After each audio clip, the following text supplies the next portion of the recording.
Dhalannaa Gooftaa Keenya Iyyesuus Kiristoosii fi yaadannoo ayyaanichaa.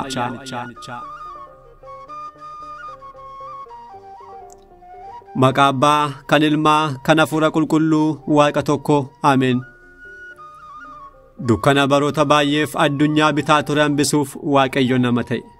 Dubroo Maariyaam irraa kan dhalate ifni dhugaa Kiristoos ogummaa fi gadoof qabinsan madaalamneen foon keenya uffatee nu gidduu deddeebi'e. Dhalannaa Gooftaa Keenyaatiin baay'isee kan dinqame qulqulluu Yohaannis afaan warqee akkas jechuun dubbateera. Maalin jedhaa, maalinis dubbadhaa, baroota dursee kan ture inni daa'ima ta'eera hoo, ani baay'iseen dinqisiifadhaa, samiiwwanii ol irra teessoo isaan bara baraan kan jiraatu inni dallaa keessatti dhalate.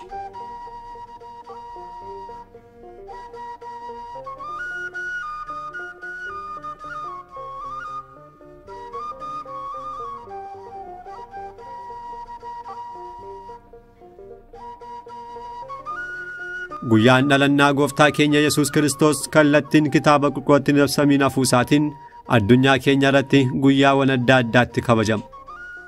Haa ta'u garuu kitaabni qulqulluun guyyaa isaa kallattiin ibsuu baatus jalqabaa fi madda isaa kan nuuf ta'u nutti agarsiisa.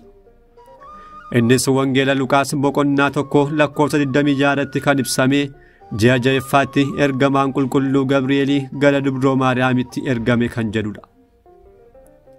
Ji'a ja'effaatti yeroo jedhu isa dursee seenaan kan biraan akka jiru nu hubachiisa.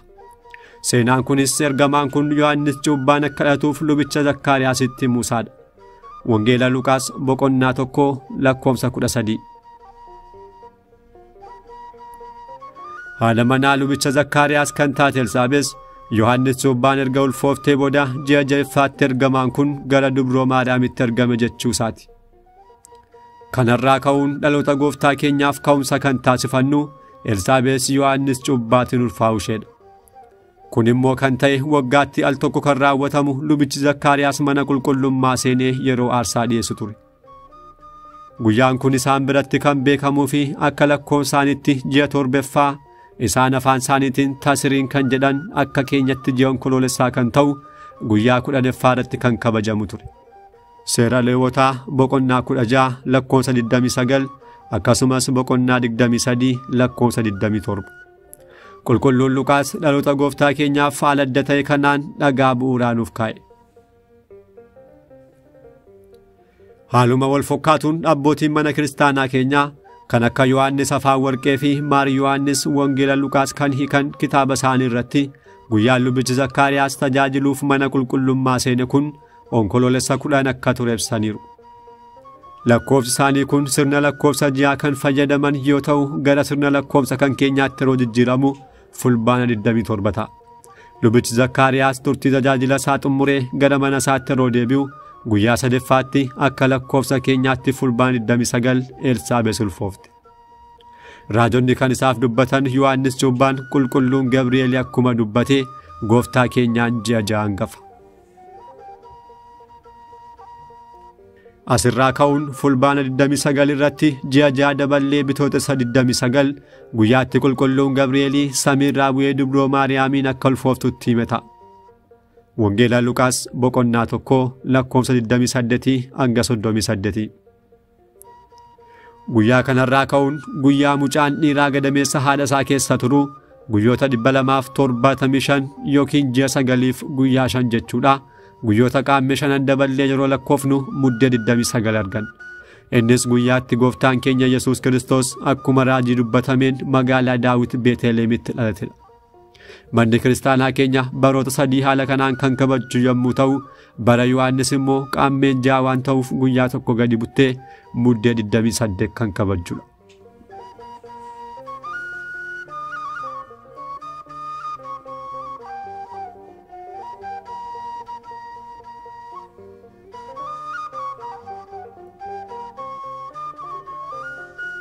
Dhaloonni Gooftaa Keenyaa osoo hin beekamiin akka keessummaa kan dhufe osoo hin taane durirraa kaasee baroota adda addaatti raajota adda addaan bakka adda addaatti dubbatamaa kan turedha. Nama ta'uu ilma Waaqaa yeroo duraa finnumti uumaan keenya Addaam cubbuu raawwatee gannata keessaa yeroo ari'amu Addaam nu keessaa akka tokko ta'e jechuun dubbateera. Seera uumamaa boqonnaa 3 lakkoofsa 22. Raajota warreen gurguddoo keessaa tokko kan ta'e raajichi Isaayyaas akkas jechuudhaan raageera. Kunoo dubroonni ulfooftii mucaa dhiiraas ni deessi, maqaa isaas Amaanu'el jettee ni moggaafti.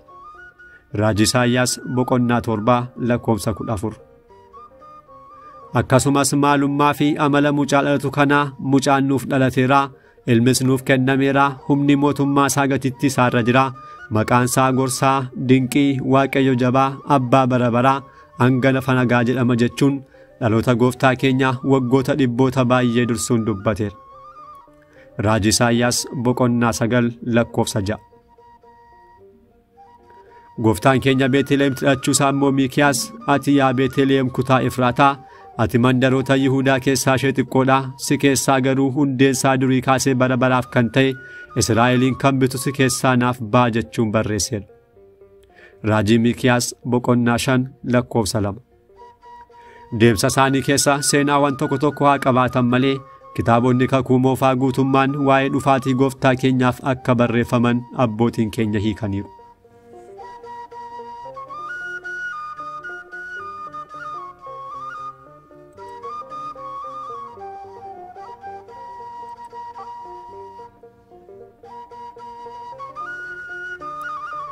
Waa'ee dhalannaa gooftaa keenyaa yeroo kaasnu dhaloota lama yaadanna. Addunyaa dursee haadha malee abbaarraa, akkasumas addunyaan booda abbaa malee haadharraa. Addunyaa dursee kan dhalate dhaloonni isaa kan jalqabaa icciitii sammuun dhala namaa qorachuu hin dandeenyeen waaqa abbaarraa abbaa foqqaatee kaamaa fi waaqummaa guutuun kan dhalatedha. Akka seera uumamaatti waan tokko dhalachuudhaaf dursee kan irraa dhalatu jiraachuun dirqama. Dhalannaan gooftaa keenyaa kun garuu abbaa hafuura qulqulluu waliin al tokkotti kan argame malee akka keenya baraan kan wal dursan miti. Fakkeenyaan yeroo ibsamu biiftuun tokko yommuu taatu waan sadii jechuunis qaama, ho'aa fi ifa of keessaa qabdi. Biiftuun yeroo argamtu isaan kun sadan walumaan argaman malee kan wal dursan miti. Abbootiin keenya haala kanaan akka nuuf galuuf waaqummaa uumama isaatti fokkeessaniiru.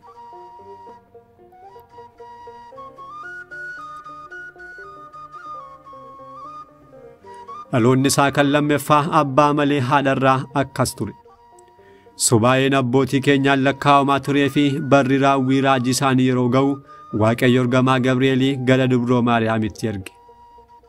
Haadha kennaa hundumaa taatee osoo jirtu gad of qabinsaan salphina garbittii isaa argeera hoo kunoo ani garbittiin isaa sin jira akkuma jecha kee naaf haa ta'u jechuun yeroo dubbattu kiruubeel fuula isaa dura dhaabbachuu kan hin dandeenye waaqummaan gadameessa ishee keessa bule. Ani waaqadhaa har'uma dhalachuun naaf taasoon jedhin akka keenyatti ji'a 9 bultii 5 gadameessa xiqqoo keessatti murtaa'e. Dhalannaa isaatiin dubbiin raajotaa hundumtuu raawwatamuu waan qabuuf hojii Waaqayyo namoota adda addaarra bulee hojjetee qulqulluun Luqaas akkasitti ibseera. Yeroo sanatti addunyaan hunduu akka lakkaa'amuuf Awugistos Qeesaar irraa ajajni ba'e. Qereeniyoos Sooriyaa irratti mo'ee yeroo turetti lakkoofsi jalqabaa kun taasifame. Hundumtuu lakkaa'amuuf gara magaalaa isaaniitti deeman. Yoosefis gosoota Daawit keessaa waan tureef lakkaa'amuuf Galiilaa mandara Naazreet irraa ka'ee Beetliheem kan jedhamtu gara magaalaa Daawit gara Yihuudaa ulfooftee kan turte kaadhimaa isaa Maariyaam waliin deeme. Achis osoo jiranii yeroon da'umsa ishee ga'ee mucaa ishee sangafaas deesse. Bakka bultii keessummotaaf waan hin qabneef uffatatti martee siree horii irraa nyaatu irra ciibsite. Wangeela Luqaas boqonnaa 2 lakkoofsa 1 hanga 7.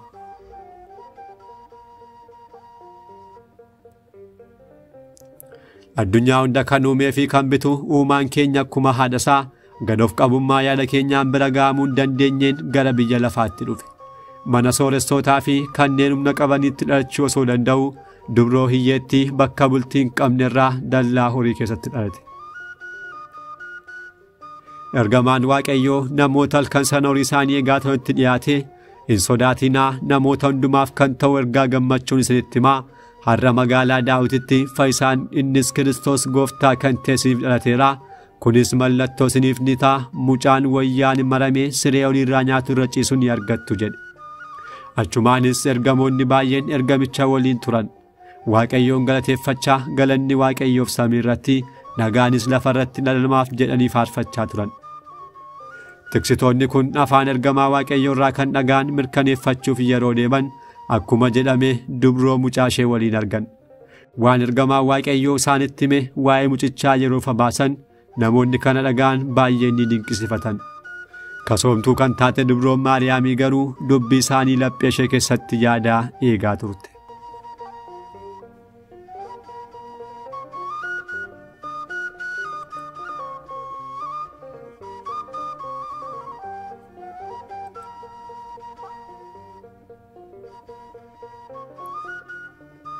Sababbii cubbuu jalqabaa cubbuu Addaamii fi Hewaaniin dhalli namaa kennaa mucummaasaa akkuma dhabe waggoota 5,500 wantoonni baay'een walirraa adda ba'anii jiraachaa turan dhalannaa Gooftaa Keenya Iyyesuus Kiristoosiin walitti araaraman.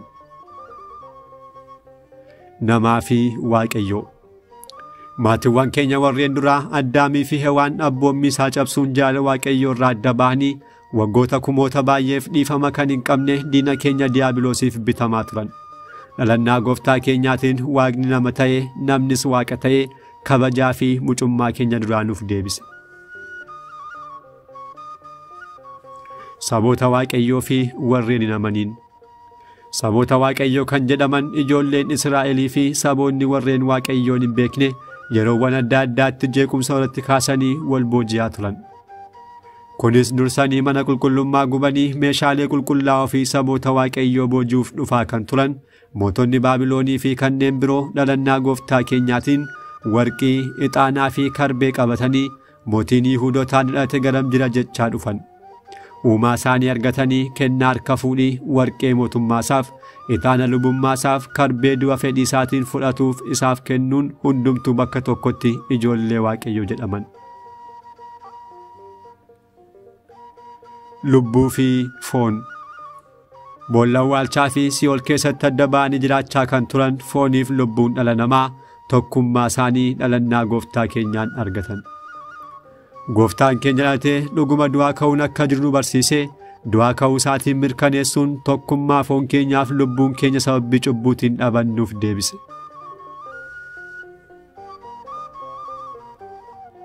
Namaa fi ergamoota. Addaan Waaqayyo irraa yeroo adda ba'u ergamoota irraas waan adda ba'eef gannata keessaa isa ari'anii balbala gannataa cufanii eegaa turan. Dhalannaa Gooftaa Keenyaan Beetlihemitti ijoollee Addaam kan ta'an tiksitoonnii fi ergamoonni galanni Waaqayyoof samii irratti nagaanis lafa irratti dhala namaaf jedhanii faarfachuun galatoo kakuu haaraa yeroo jalqabaaf dhiyeessan.